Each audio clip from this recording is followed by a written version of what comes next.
9 होगा। सर कहाँ गए दोबारा? हाँ भाई रिकॉर्डिंग चालू।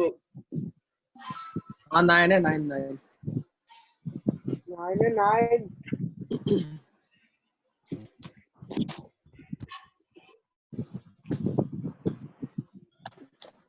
आवे सर आवे। आ गए।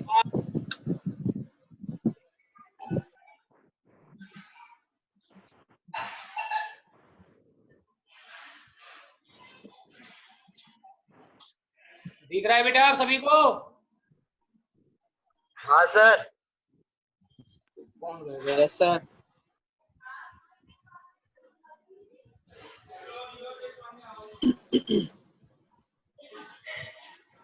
चलो देखें अब आगे।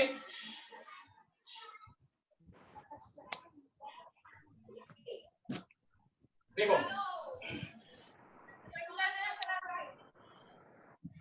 इसके बाद इस पर एक न्यूमेरिकल, एक यूनिट और मास वॉल्यूम यूनिट। सर हाँ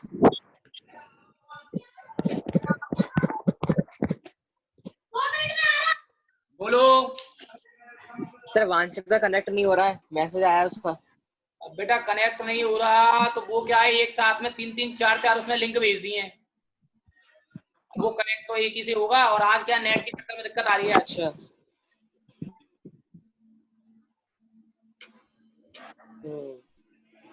ओके सर।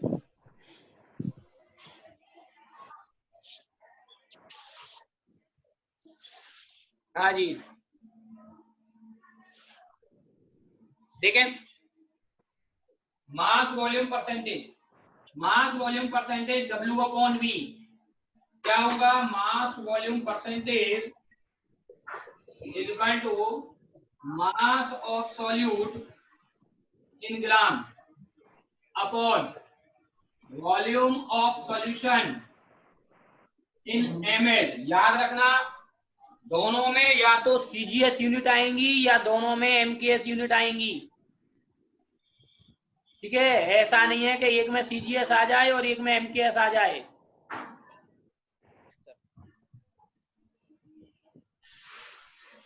अगला है volume volume percentage.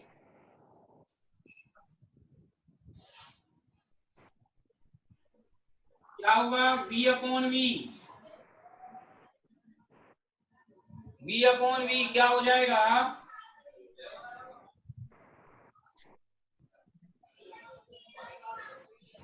Volume of solute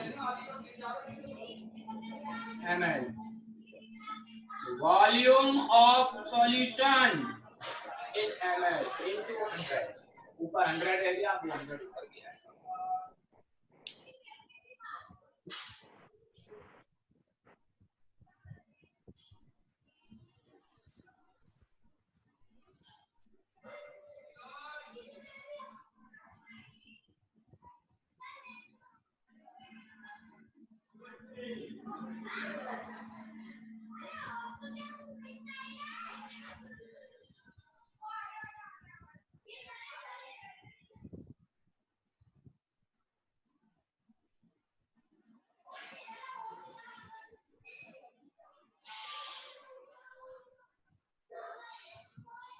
देख लिया बेटा? Yes sir.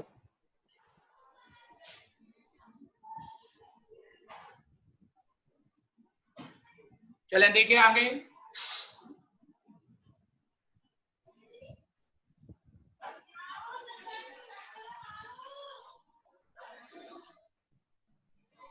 देखें इसके बाद एक क्वेश्चन, स्टैंडर्ड क्वेश्चन है, कई बार एग्जाम से पूछा गया है। A sample of pure drinking water is pollutant with chloroform which is a carcinogen agent।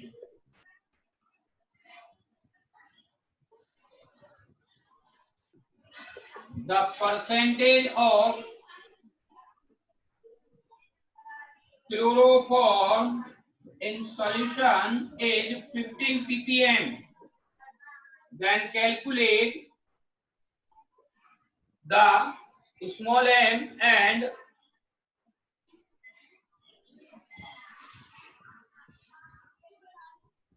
mass percentage.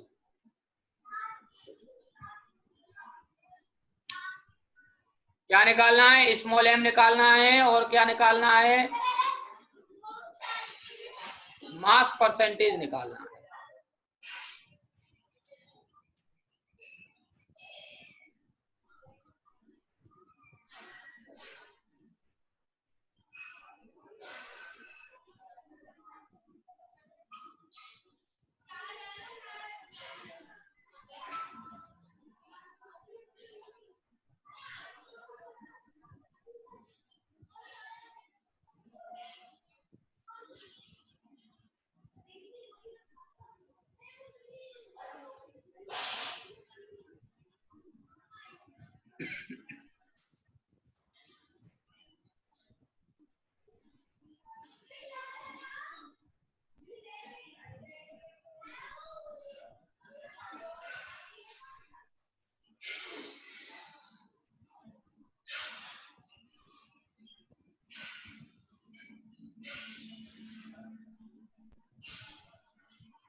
हाँ जी, लिखिए बेटा।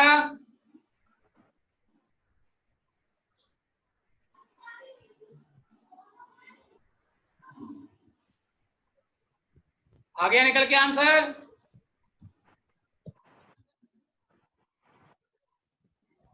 नहीं।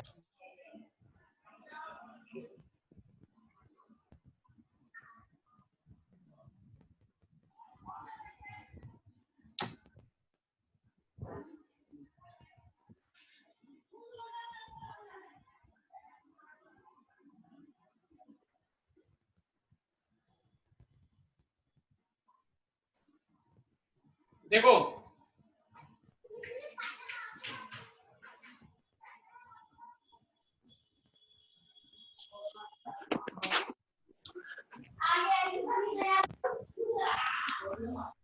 देखिए, आपको दी हुई है इसकी पीपीएम परसेंटेज दी हुई है। पीपीएम कितना दिया हुआ है? 15 पीपीएम आपको दिया है। पीपीएम इक्वल टू क्या होगा? मास of solute upon mass of solution into 10⁻⁶। Clear? अब देखें, मास ऑफ जितने भी यहां है, ये वाला जो पार्ट है, इसके बराबर हमें किसको लेना है? Mass of solution. तो mass of solution equal to 10⁻⁶। ये दोनों आपस में कैंसिल हो जाएंगे। उस कंडीशन में मास ऑफ सॉल्यूट इसके बराबर आ जाएगा पीपीएम के इक्वल 15। ये हमने ग्राम में ले लिया, ये हमने ग्राम में ले लिया। ओके वांछित,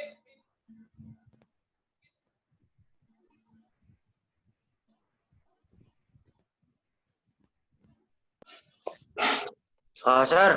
तो दोबारा लिंक भेजेगा बेटा। भेज दी दोबारा लिंक, मैंने खोल ली। अरे मैंने कई बार खोल रखी है, इसमें कई सारी चीजें बोल रहे हैं। चलो देखो, अब इसमें देखें, स्मॉल m बराबर small w into 1000 mw connect ही ना है वे। होना है कनेक्ट। अब तो दूसरे फोन में कर रखा है, उसमें पुराने वाले में होता ही नहीं है, नाटक दे रहा है जब से ही। पुराने वाले मत किया करना, डेली एक ही बात आती है तेरी। एक बार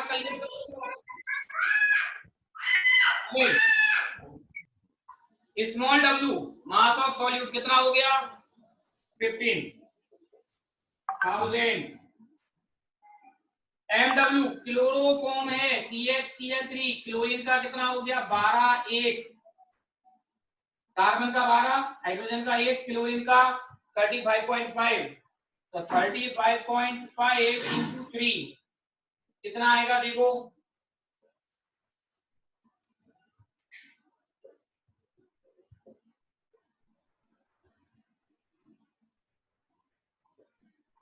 119.5 आएगा। Yes sir. हाँ जी, अब mass of solvent capital W बराबर सॉल्यूशन माइनस सॉल्यूट 10⁻6 माइनस 15 तो आप इसको माइनस करोगे तो 9999 इस तरीके की वैल्यू आएगी, जिसको हम अप्रोक्सीमेटली क्या कह देते हैं 10⁻6 ग्राम ही ले लेते हैं, क्योंकि डिवाइड करने पर इतनी वैल्यू से कोई फर्क नहीं पड़ेगा। तो 10⁻6 के डिवाइड कीजिए, सॉल्व कर लीजिए, ये आंसर आ गया।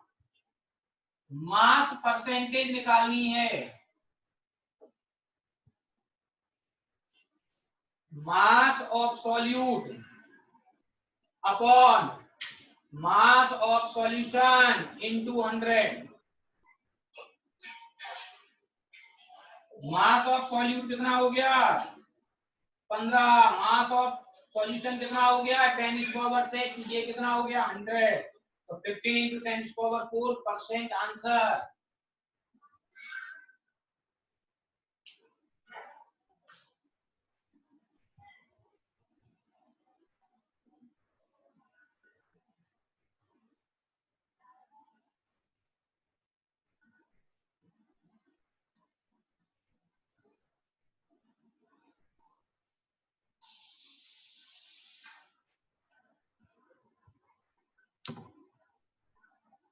वांछित,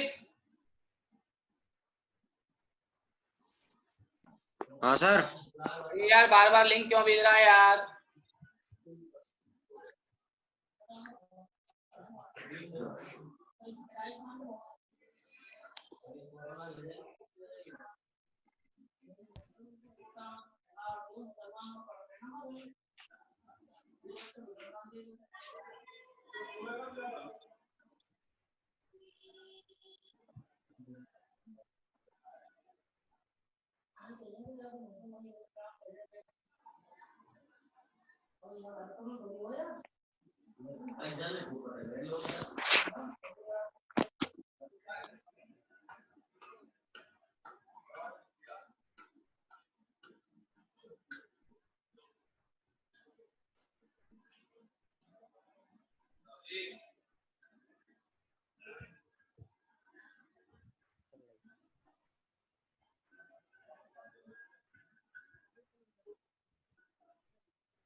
जल्दी जा।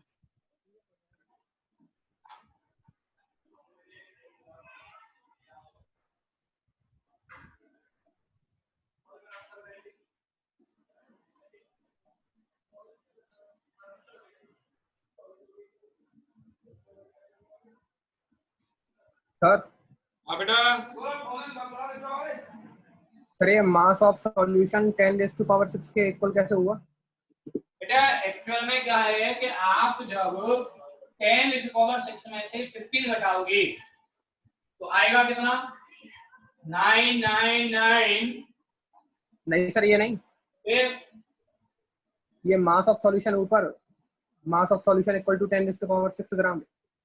ये यस सर। ऐसा कोई भी फॉर्मूला हो उसमें ध्यान रखना मास ऑफ सॉल्यूशन कितना लेंगे, जितना यहाँ मल्टीप्लाई में है, जिससे ये दोनों कट जाएंगे और ये दोनों बराबर आ जाएंगे। लेने को आप कितना भी ले सकते हो। आप मान लो कि आप मास ऑफ सॉल्यूशन 100 ही ले लो, तो यहाँ 100 लिख दो, इसको यहाँ रख लो, इसको 15 ले लो, उसके बेसिस पर सॉल्व कर लो। सॉल्व अपन किसी भी तरीके से कर सकते हैं। आप x मान के कर लो, तो आप किसी भी वैल्यूज के बेसिस पर आप इसको सॉल्व आउट कर सकते हो। कोई ऐसा हार्ड एंड फास्ट इसमें कंडीशन नहीं है। ठीक है, आपके लिए दिक्कत आ रही है तो अब आप मास ऑफ सॉल्यूट मान लो x ग्राम और फिर इसको सॉल्व कर लो, एक ही बात आएगी। या आप मास ऑफ सॉल्यूशन मान लो x ग्राम, उससे सॉल्व कर लो तो भी यही आएगा।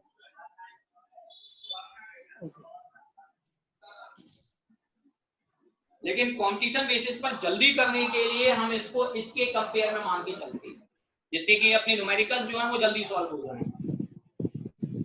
सर बोर्ड के पेपरों में भी ऐसे कर सकते हैं?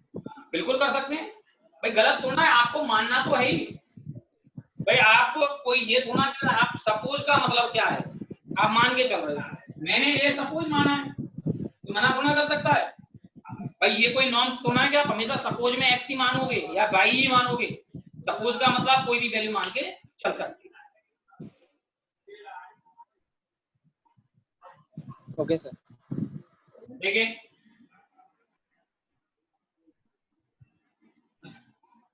लिखिए बेटा। Yes sir. सभी का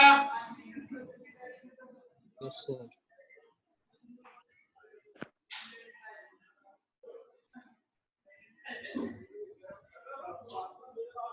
हाँ जी, नेक्स्ट देखें। इसके बाद यदि अपन इसमें देखें तो एक छोटा सा टॉपिक जो आपका रह गया था, डाइल्यूशन ऑफ सॉल्यूशन। हम किसी भी सॉल्यूशन को किस तरीके से डाइल्यूट कर सकते हैं उसकी अपन बात कर रहे हैं।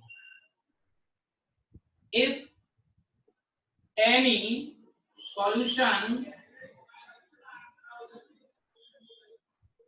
will be diluted by mixing of water, then new concentration can be determined by following formula.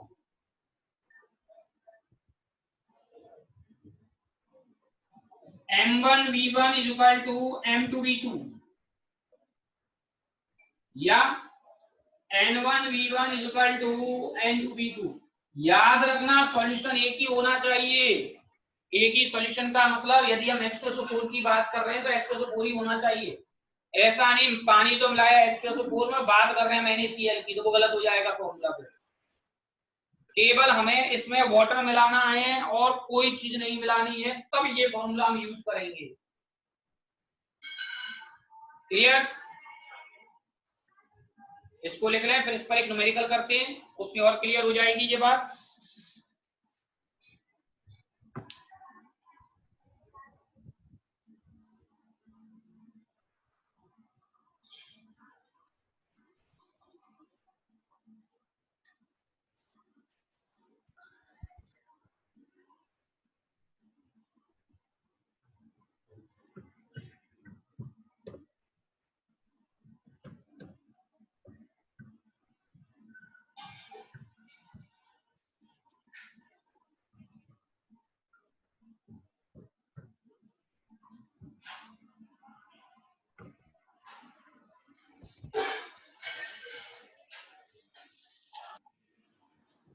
हाँ जी,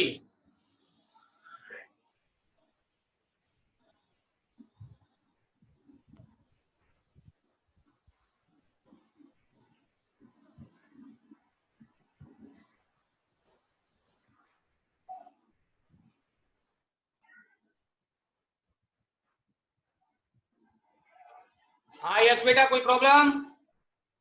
नो सर, गलती से उठ गया था। गोपाल, हमारे क्लास को नवल सिंह ने दिए कि सुमन सिंह ने दिए? चले आगे, न्यूमेरिकल लिखें एक।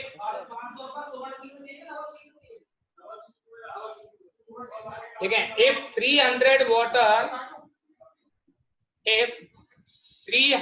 water is mixed in, if तो दोबारा बोल रहे हैं एक बार। देखें बोर्ड पर देखो, if 300 ml water is mixed in 200 ml of 2M H2SO4, then calculate the molarity of solution.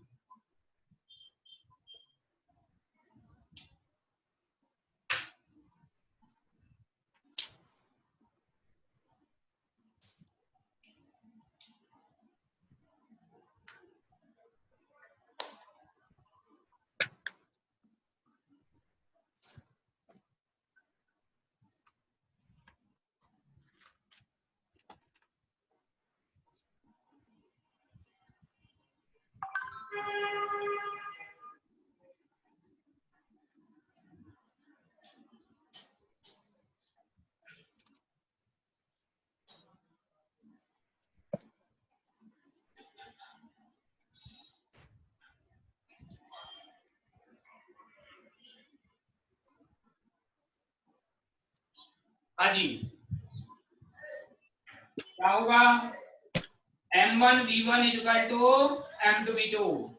Molarity पूछ रहा है, मोलरिटी गिवन है, इसलिए मोलरिटी वाला ही फॉर्मूला लगाएंगे। इधर देखें, M1 बराबर क्या होगा? इतना गिवन है 2M। V1 बराबर कितना है? 200 ml। M2 कैलकुलेट करवा रहा है, V2 कितना होगा? बोले भाई V2 कितना होगा? 300 ml। कितना? 500 ml। V2 कितना होगा? 500 ml। क्यों? क्योंकि 300 ml वाटर मिक्स किया है और 200 पहले से था, तो टोटल कितना हो गया इसमें? 500 ml। तो यहाँ कितना आ जाएगा? 200 plus 300 equal to 500 ml। Values रखें हम यहाँ पर। M2 बराबर M1 V1 upon V2। M1 कितना हो गया? 2। V1 कितना हो गया?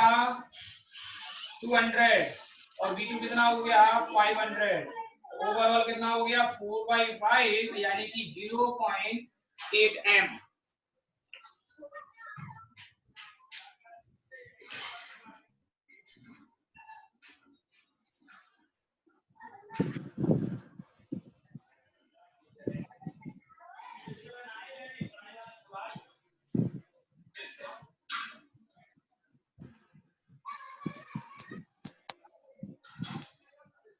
लिख गया बेटा?